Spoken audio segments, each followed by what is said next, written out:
جو ہے عظمت صحابہ، قرآن کہتا ہے رضی اللہ عنہ و رضوا عنہ، اللہ ان سے راضی ہو گیا، وہ اللہ سے راضی ہو گئے۔ حضور پاک علیہ الصلوۃ والسلام فرماتے ہیں الصحابی کا نجوم بہئیم اقتدیتم اہتدیتم او کما قال علیہ الصلوۃ والسلام، میرے صحابہ ستاروں کی مانند ہے، ارے تم جس کی اقتداء کرو گے ہدایت پاؤ گے۔ رضی اللہ عنہ و رضوا عنہ، قرآن کہتا ہے وہ اللہ سے راضی ہے، وہ اللہ سے راضی ہوئے۔ آج حضرت امیر معاویہ رضی اللہ تعالیٰ عنہ کے خلاف بولنے والوں، صدیق اکبر کے خلاف بولنے والوں، عمر بن خطاب رضی اللہ تعالیٰ عنہ کے خلاف بولنے والوں، یاد رکھو اگر تم صحابہ کی شان میں بے ادبی کر رہے ہیں، غستاخی کر رہے ہیں، تم دائرہ اسلام سے خارج ہو چکے ہیں۔ قرآن کہتا ہے دائرہ اسلام سے اب خارج ہو چکے ہیں۔ کیوں؟ قرآن کہتا ہے کہ رضی اللہ عنہ و رضوا عنہ، اللہ ان سے راضی ہے، وہ اللہ سے راضی ہوئے۔ ارے تم کو کیا مجال ہے؟ تم کون بولنے والے؟ حضرت امیر معاویہ رضی اللہ تعالیٰ عنہ کے خلاف، صدیق اکبر کے خلاف کون بولنے والے ہیں؟ عزیزان ملت اسلامیہ، اگر اس طریقے سے صحابہ کی شان میں بے ادبی کریں گے، غستاخی کریں گے، یاد رکھیے اللہ دنیا میں بھی ذلیل کرے گا، خبر میں بھی ذلیل کرے گا، خبر کے بعد کی زندگی کو ذلیل کرے گا۔ صحابہ سے محبت کرنا ارے ہمارا ایمان ہے۔ یاد رکھیے اللہ کے نبی صلی اللہ علیہ وسلم حضرت ابوبکر صدیق رضی اللہ تعالیٰ عنہ کے ساتھ جا رہے تھے، ایک غار میں تھے۔ صدیق اکبر رضی اللہ تعالیٰ عنہ اس غار کے سارے سوراخوں کو، امامہ تھا آپ کے سر پر، امامے کو آپ نے ٹکڑے ٹکڑے کر کر پورے غاروں کو آپ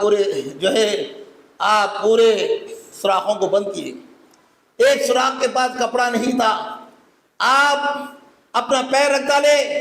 اللہ کے نبی صلی اللہ علیہ وسلم آپ کے جانب پر آپ آرام کر رہے ہیں، اور حضرت ابوبکر صدیق رضی اللہ تعالیٰ عنہ کی یہ محبت ہے، نبی کریم صلی اللہ علیہ وسلم کو کوئی چیز نہ کاٹے، ہو سکتا زہریلا سانپ، زہریلا بچھو کچھ بھی کاٹ سکتا ہے، آپ نے اپنا پیر لگا دیے۔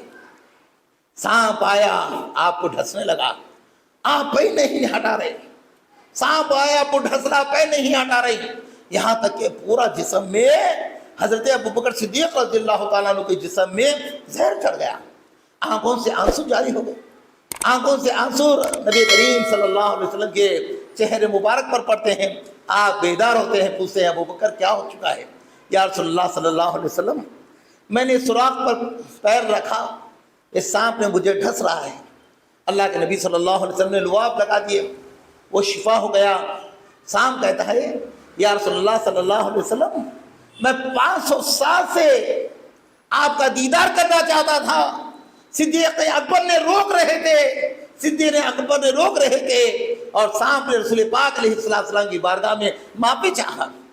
ارے صحابہ اللہ کے نبی صلی اللہ علیہ وسلم سے محبت کرتے تھے، صحابہ کی شان میں بے ادبی کرنا، صحابہ کی شان میں غستاخی کرنا، تم دائرہ اسلام سے خارج ہے، اور اللہ تبارک و تعالیٰ نے تم پر ایسی لعنت برسے گا، تمہاری دنیا بھی غارت ہے، تمہاری آخرت بھی غارت ہے۔ یاد رکھو عزیزان محترم، صحابہ سے محبت کرنا ہے۔ وقت آپ کی اتنی اجازت نہیں دیتا میں لبید اور تقریر کروں، تھوڑی بات میں اپنی بات ختم کرتا ہوں۔ ہر صحابہ سے ہم کو محبت کرنا ہے، کوئی صحابہ کے بارے میں برا بھلا بولنا نہیں ہے۔ حضرت سراقہ رضی اللہ تعالیٰ صحابی رسول ہیں، آپ کو کفار مشرکین نے کہا اے سراقہ نعوذ باللہ حضور پاک کو قتل کر ڈالو، ہم 100 سرخ اونٹ تم کو انعام دیں گے۔ فوراً وہ بھاگتے ہوئے گئے، جو ہی دیکھے آپ کو زمین ڈھس رہی تھی، آپ کے گھوڑوں کو، پھر کوشش کرے تو پھر زمین ڈھس رہی تھی، 2-3 مرتبہ ہوا۔ اے سراقہ کیا چاہتے ہو؟ فرمایا یا رسول اللہ صلی اللہ علیہ وسلم معافی چاہتا ہوں۔ کفار مشرکین نے کہا میں تم کو قتل کر دوں، 100 اونٹ سورے کے انعام دیا جائے گا۔ اللہ کے نبی صلی اللہ علیہ وسلم نے فرمایا اے سراقہ سنو، میں یہ اعلان کر رہا ہوں ایک دن کسرا کے کنگن، سونا کے کنگن تم کو پہنا دیا جائے گا۔ سونا مرد کے لیے حرام ہے، لیکن سونے کے کنگن تم کو پہنا دیا جائے گا۔ حضرت سراقہ رضی اللہ تعالیٰ عنہ ایک دفعہ بیمار ہو گئے، آپ حالت بے ہوش میں ہے. حضرت سراقہ رضی اللہ تعالیٰ نے فرمایا، لوگوں نے کہا سراقہ کا انتقال ہو جائے گا، سراقہ کی خبر کھوتا لو. سراقہ آخری وقت میں ہے. حضرت سراقہ رضی اللہ تعالیٰ عنہ فرماتے ہیں، اے لوگوں سنو، زمین پھٹ سکتی ہے، آسمان پھٹ سکتا ہے، نبی کریم صلی اللہ علیہ وسلم کی کوئی بات غلط نہیں ہو سکتی ہے. ایک وقت آنے والا ہے انشاءاللہ میں کسریٰ سونا کے کنگن پہنوں گا. اس کے بعد وقت آیا آپ کو سونے کے کنگن پہنا دیا جائے. حضرت سراقہ رضی اللہ تعالیٰ عنہ روتے ہوئے کہے، اللہ کے نبی صلی اللہ علیہ وسلم نے جو بات کہی بالکل سچ فرمایا. اب سراقہ نہیں کہہ سکتا ہے، ایک سیکنڈ کے لیے نہیں کہہ سکتا کہ میں زندہ اور یا مر جاؤں. نبی کریم صلی اللہ علیہ وسلم کی ہر بات سچی ہے. حضور پاک علیہ السلام کی شان میں بے ادبی کرنے والے، صحابہ کی شان میں بے ادبی کرنے والے یہ غصہ کے رسول جب ہوتے ہیں، عزیزان ملت اسلامیہ یاد رکھیے، جو ہے ایسے لوگ اللہ کے بعد بہت بڑے گنہگار ہوتے ہیں.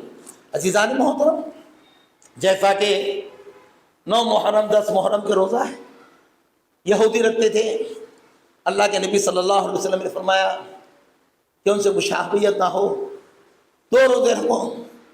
اللہ کے فضل و کرم سے 2 دن سے اسلامیہ ہائی اسکول میں سیرن ہو رہا ہے، پوری مسجدیں بھر جا رہی ہیں. ارے یہ بات بولو، یہ بات بولو، سچائی کی بات ہے. یہ علم ولم سب غلط ہے. روزے کی بات بولو، بالکل سچائی کے روزے ہے. اللہ صغیرہ کبیرہ گناہوں کو معاف فرما دے گا. یہ بات کہو. میں نے 2005 اور 6 میں جب مدینہ شریف میں تھا، جنوری میں نے مدینہ شریف میں دیکھا 9ویں محرم 10ویں محرم کا روزہ ہم کو ملا، کیونکہ ہم آخری دنوں میں گئے تھے حج کرنے کے بعد. عزیزان ملت اسلامیہ، مدینہ شریف کے سارا مدینہ شریف صحن 9 محرم 10 محرم کے دن بھر گیا. میرے آنکھوں سے آنسو جاری ہو گئے. اے مالک و مولا، یہ ماہ محرم کا مہینہ ہے، یہ روزے نفل ہے، سنت ہے. یہاں پہ یہ عالم ہے، رمضان کے روزوں کا کیا فرض کا عالم ہوگا. جو چیز کرنا ہے علماء کہتے ہیں کرو، جس چیز کو منع کرتے ہیں اس کو مت کرو، تمہاری خیر ہے اور اللہ تبارک و تعالیٰ تمہاری خیر کا معاملہ عطا فرمائے گا. آخری بات میں اپنی ختم کرتا ہوں.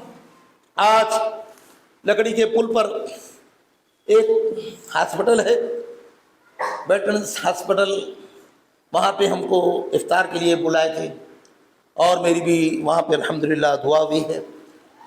عزیزان محترم، اس ہاسپٹل کا پروگرام انہوں نے یہ کرے ڈاکٹرز نے وہاں کے کہ امام مؤذن کے لیے ہیلتھ کارڈ دے رہے ہیں، اور اس امام مؤذن کے لیے ڈاکٹر کی فیس اور ہاسپٹل کا انتظام کا خرچہ بالکل فری رکھے. وہ لوگ سارے امام مؤذن کو بلا کر انہوں نے ایک میٹنگ لیے اور اس میں انہوں نے یہی کہا کہ امام اور مؤذن کا مقام بہت اونچا ہوتا ہے، کیونکہ اللہ کے نبی صلی اللہ علیہ وسلم نے فرمایا جو مقام اللہ کا گھر ہے بہت اونچا مقام ہے، اللہ کے گھر کی خدمت کرنے والوں کا مقام بہت اونچا ہے.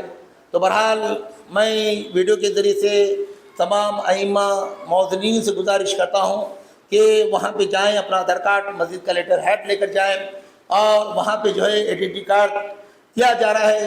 اور ان کی خدمت کا موقع یہ ہے کہ امام اور مؤذن کا مقام بہت اونچا ہوتا ہے، دین کی خدمت کرتے ہیں اور لوگوں کو بھلائیوں کا کام دیتے ہیں، برائیوں سے روکتے ہیں. ان کے لیے، ان کے گھر والوں کے لیے، ان کے بچوں کے لیے ہیلتھ کارڈ دیا جا رہا ہے. بہرحال میں اللہ تبارک و تعالیٰ سے دعا کرتا ہوں کہ انہوں نے آج یوم عاشوراء کے دن یہ کام کیا. اللہ پاک، میں نے جو ٹوٹے پھوٹے انداز میں عظمت صحابہ کے بارے میں نے بیان کیا ہے، اللہ تبارک و تعالیٰ سے دعا کہ اللہ اسے قبول فرما لے، اور ہم تمام کو صحابہ سے، اہل بیت سے، حضرت امام حسن، حضرت امام حسین رضی اللہ تعالیٰ عنہ سے سچی محبت کرے. اور ہمارا یہ جمع ہونا، آج کی سرپرستی اختر علی صاحب، الحاج صاحب، اللہ ان کو صحت عطا فرمائے، اللہ سب کو صحت عطا فرمائے. یہ جلسے میں اللہ ہم کو اور آپ کو اللہ پاک خیر کا معاملہ کرے، ہماری ٹوٹی پھوٹی دعاؤں کو میں اپنے فضل و کرم قبول فرمائے برحمتہ یا ارحم الراحمین، والحمد للہ رب العالمین.